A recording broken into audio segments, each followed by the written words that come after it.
దేవుని మాటను అంగీకరిస్తున్నావా? రండి, నమస్కారం చేసి సాగిలపడదాం. మనలను సృజించిన యెహోవా సన్నిధిని మోకరించుదాం. నేడు మీరు ఆయన మాటను అంగీకరించిన ఎడల ఎంత మేలు. కీర్తనలు 95:7. యేసుక్రీస్తుని ఆ ఇంటి వివాహానికి ఆహ్వానించారు. అక్కడేమో ఒక పెద్ద చిక్కు వచ్చి పడింది. విందుశాలలో ద్రాక్షారసం అయిపోయింది. అప్పుడు యేసుక్రీస్తు ప్రభువే స్వయంగా ఆ సమస్యలను తన చేతులకు తీసుకున్నారు. నీటితో నింపబడిన బాణలు యేసుక్రీస్తు వారి శక్తిచే ద్రాక్షారసముగా మార్చబడ్డాయి. యోహాను సువార్త 2:1-9. సర్వాధికారి అయిన దేవుడు దిగివచ్చి తన సేవకులను పంపించి తనని సేవించుటకు తన ప్రజలను పోనిమ్మని అడిగింది.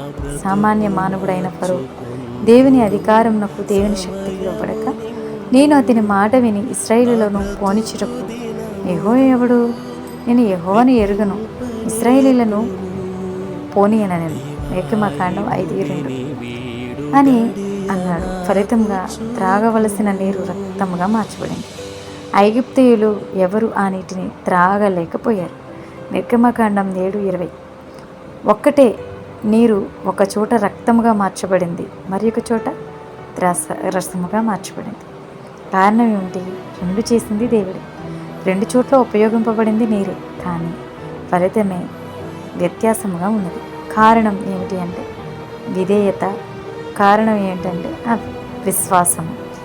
దేవుడు తనని తాను ప్రత్యక్షపరచుకొని యెహోవా అను జీవము కలిగిన దేవుడును నేను అని ఫరోతోనూ అతని సేవకులతోనూ తనని తాను తెలియపరుచుకున్నప్పుడు మూర్ఖుడైన ఫరో యెహోవా ఎవడు? నేను యెహోవాను ఎరగను అన్నాడు. యెహోవా ఎవరు, తన శక్తి ఏమిటి తెలుసుకోవాలని కూడా ప్రయత్నించలేదు. తమ పూర్వీకులు ఇదే మాట చొప్పున చేసి కరువు రాబోతుంది అని దేవుని హెచ్చరికకు లోబడి నేటి తమ తరము జీవించుటకు, బ్రతికి ఉండుటకు అవకాశం ఇస్తే నేడు ఫరో మాత్రం యెహోవా ఎవడు, నేడు యెహోవాను ఎరగను అన్నాడు. ఫలితంగా నీరు రక్తంగా మార్చబడింది. అప్పటికి యేసు శక్తి ఏమిటో తెలియదు. అప్పటికి యేసుక్రీస్తు వారు ఏ అద్భుతమును చేయలేదు, సూచక క్రియను చేయలేదు. కానీ యేసు తల్లి అయిన మరియ పరిచారకులు యేసు యొద్దకు వచ్చి వారిని చూచి ఆయన చెప్పినట్లు చేయుడి అని చెప్పగానే వారి విధేయతను చూపించారు. యేసు ఎవరు, ఆయన శక్తి ఏమిటి? ఈ సమయంలో పరిహాసమా? ఒకవేళ అతడు ఏమి చేయలేకపోతే సమయం వృధా తప్ప ఇంకేమీ లేదే అని ప్రశ్నించలేదు. కానీ యేసు మాట చొప్పున బాణాలలో నీటిని నింపారు. ఫలితంగా అద్భుతాలను చూశారు. ఓ విశ్వాసి, నేటి మన పరిస్థితి ఏంటి?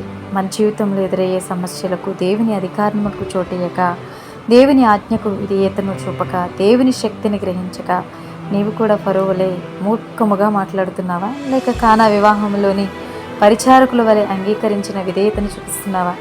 దేవుని కార్యం నీ జీవితంలో జరగాలి అని ఆశించే నీవు మొట్టమొదటిగా నీ దేవునికి విధేయతను చూపించాలి. దేవుని శక్తి ఏమిటో గ్రహించాలి. దేవుని యందు పరిపూర్ణమైన విశ్వాసమును కనపరచాలి. కాబట్టి ఆయన మాట వినుట నేటి నుండైనా నేర్చుకుందాం. ఆయన కార్యములను పొందుకుందాం. God bless you all. అందరికీ నా వందనాలు.